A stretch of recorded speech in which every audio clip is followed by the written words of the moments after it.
Okay, I got an interesting one here. We got a customer that has an oiler issue with a t540ixp. I'm going to show you what's going on. So this customer dropped this off. He's having a problem with the oiler. It's not oiling properly. You can see all the debris. It's packed in here big time. And what he's doing is he bought this saw. He didn't buy it from us. He bought this saw and it doesn't have this on here. Now what Husqvarna did was they separated the package when you bought this saw. So there'd be the saw, then there would be this, and a lot of dealers never put this on. So if you're doing removals and the trees are dead, you're going to get a lot of fine chips in here, sawdust more or less. It's like you're using a bandsaw, so everything's really fine. And what happens is it affects the throttle trigger and it affects the oiler. Now we're going to go ahead and take this apart and I'm going to show you what to look for and how to prevent it.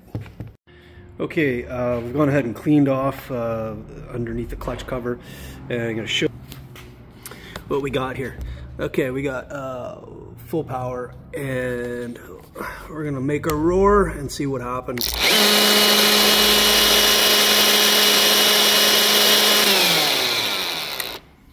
So we got absolutely nothing out of the pump. We got zero bar oil coming out of the pump. So I'm going to take it apart and I'm going to show you how to fix it. Not the worst I've ever seen, but you know, there's still quite a bit of debris in there. See, really fine, and you know, in the trigger. We got the dead man switch in here. So I'm going to go ahead and take that all apart and then show you how to fix it. Okay, we got it all cleaned off, and we want to empty the reservoir before we go down the pump rabbit hole. Go ahead and do that and get back at you. Okay, the reservoir is empty, and we're going to remove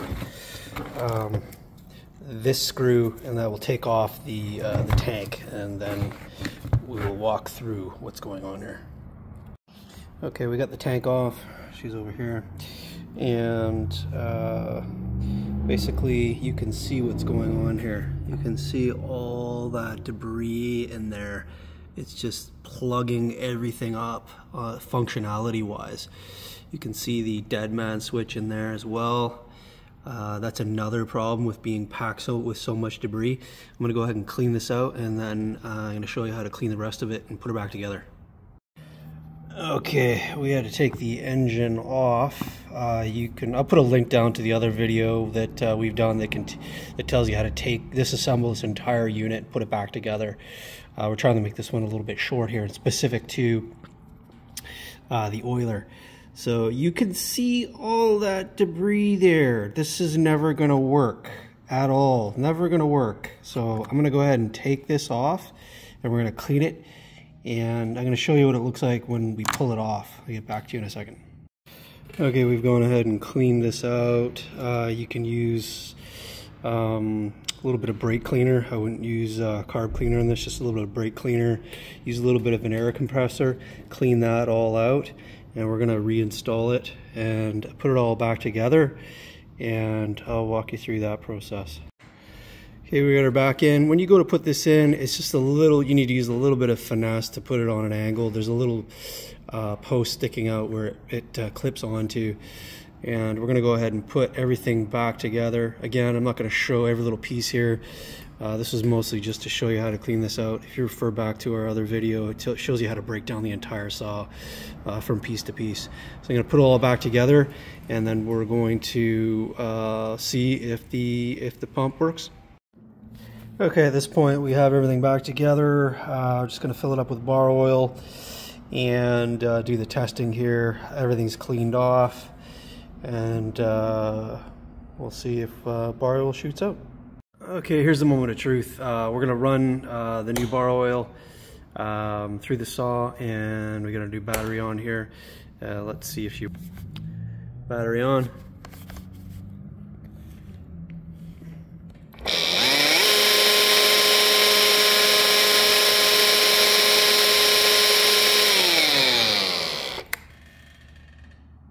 Beautiful.